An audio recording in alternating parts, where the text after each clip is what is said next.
ఖమ్మం పట్టణ 41వ division corporator Karnati Krishna అక్రమ అరెస్టును తీవ్రంగా ఖండించిన ఖమ్మం నగర బీఆర్ఎస్ పార్టీ. అనంతరం బీఆర్ఎస్ పార్టీ నాయకులు మాట్లాడుతూ కార్పొరేటర్ను వెంటనే బేషరతుగా విడుదల చేయకుంటే పెద్ద ఎత్తున ఆందోళనలు చేపడతామని నగర అధ్యక్షుడు పగడాల నాగరాజు డిమాండ్ చేశారు. ఖమ్మం పట్టణంలో 41వ డివిజన్ కార్పొరేటర్ గత 3 దశాబ్దాలుగా కౌన్సిలర్గా అదేవిధంగా కార్పొరేటర్గా మరి ప్రజలకి సేవలు అందిస్తూ మచ్చలేనటువంటి నాయకుడు కర్నాటి కృష్ణ గారిని మరి ఈరోజు తెల్లారుజామున 5 గంటలకు ఖమ్మంలో ఖానాపురం పోలీస్ స్టేషన్ పోలీసు వారు మరి వారు అరెస్ట్ తీసుకొచ్చారు.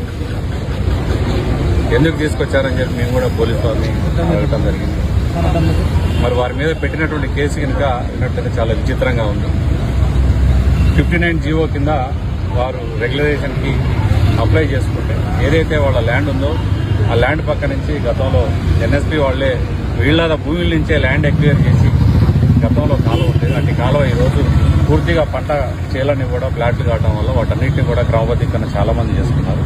మరి వీరు కూడా దాని పక్కన ఉన్నటువంటి ల్యాండ్ని మా ల్యాండ్లోనే వాళ్ళు ఆ రోజు రెగ్యులరేషన్ జరిగింది కదా అని చెప్పి ఉద్దేశంతో దాన్ని కూడా వాళ్ళు అప్లై చేసుకున్నారు 59 జీవో కింద రెగ్యులరేషన్ కోసం. మరి ఈరోజు అధికారులు దాంట్లో మరి మీరు పొజిషన్లో లేరని చెప్పి వారిని రిజెక్ట్ చేశారు. అప్లికేషన్ రిజెక్ట్ చేసిన అప్లికేషన్ మీద కూడా నువ్వు అప్లై చేయడం తప్పు అంటూ ఈరోజు మరి వారి మీద ఆ కేసు బలవంతంగా ఈరోజు అక్రమ కేసులు పెట్టడం అనేది నిజంగా చాలా దారుణమైనటువంటి పరిస్థితి. ఈరోజు తెలంగాణలో కాంగ్రెస్ ప్రభుత్వం వచ్చిన తర్వాత ఇలా బీఆర్ఎస్ పార్టీ నాయకుల మీద అక్రమ కేసులు అనేవి మరి ఏ విధంగా పెడతా ఉన్నారనేది ఒకసారి మీడియా ద్వారా ప్రజలందరూ కూడా ఆలోచించాలి.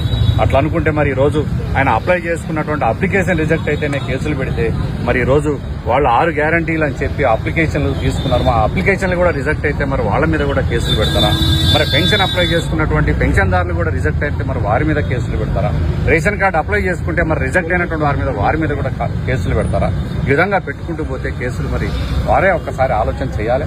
మరి ఈరోజు ఖమ్మంలో ఇంకా 3000 అప్లికేషన్లు రిజెక్ట్ అయ్యి ఉన్నాయి. మరి 3000 మంది మీద కూడా కేసులు పెడతారని చెప్పి మేము ఇక్కడ ఉన్నటువంటి మరి కాంగ్రెస్ పార్టీ నాయకులను అడుగుతా ఉన్నాం. ఈ జిల్లా మంత్రి గారు తుమ్మల నాగేశ్వరరావు గారు కలగజేసుకొని మరి ఇట్లాంటి అక్రమ కేసులని వాటిని మరి ఖండించకపోతే ఈరోజు మరి బీఆర్ఎస్ పార్టీ పెద్ద ఎత్తున ఈ అక్రమ కేసుల మీద కూడా మేము మరి పెద్ద ఎత్తున నిరసనలు తెలియజేసేటువంటి పరిస్థితిని తీసుకురావద్దని చెప్పి గౌరవ మంత్రి గారిని ఒక్కసారి పరిశీలించి మరి ఇట్లాంటి సీనియర్ నాయకులు కౌన్సిలర్లు కార్పొరేటర్ల మీద అక్రమ కేసులు పెట్టడం అనేది కరెక్ట్ కాదు. ఖచ్చితంగా కర్నాటి కృష్ణ గారి అక్రమ కేసును ఖండిస్తూ ఆయన్ని విచారించి వదిలేయకపోతే మాత్రం తప్పకుండా ఈ విషయంపై పెద్ద ఎత్తున మేము కూడా మరి ఈ కార్యక్రమాల్లో మరి ఆందోళన చేసే విధంగా మేము ముందుకు పోతాం. మరి గౌరవ ఇక్కడ ఉన్నటువంటి మాజీ శాసనసభ్యులు మాజీ మంత్రివర్యులు మరి పువ్వాడ అజయ్ కుమార్ గారు కూడా హైదరాబాద్ నుంచి బయలుదేరారు. మరి వారిని గనక బెయిల్ స్టేషన్ నుంచి ఇక్కడి నుంచి వదిలిపెట్టకపోతే మాత్రం అరెస్ట్ చేసి జైలుకు పంపితే ఖచ్చితంగా కేటీఆర్ గారు కూడా వచ్చి ఈ విషయం పైన మరి అక్రమ అరెస్టు మీద వారు కూడా ఖమ్మం వస్తా ఉన్నారని చెప్పి చెప్తా ఉన్నారు. ఖచ్చితంగా కృష్ణ గారి అరెస్టుని ఖండిస్తూ ఇట్లాంటి అక్రమ అరెస్టులను ఇప్పటికైనా కాంగ్రెస్ ప్రభుత్వం మానుకోవాలని చెప్పి ప్రజా పాలనపైన దృష్టి పెట్టాలి తప్పితే టీఆర్ఎస్ పార్టీ నాయకుల మీద ఎవరి పార్టీకి వాళ్ళు చేసుకున్నంత మాత్రాన అధికార పార్టీ నాయకులు ఈరోజు మరి బీఆర్ఎస్ పార్టీ నాయకుల మీద అక్రమంగా కేసులు పెట్టడం అనేది కరెక్ట్ కాదని చెప్పి నేను తీవ్రంగా ఖండిస్తా ఉన్నాను.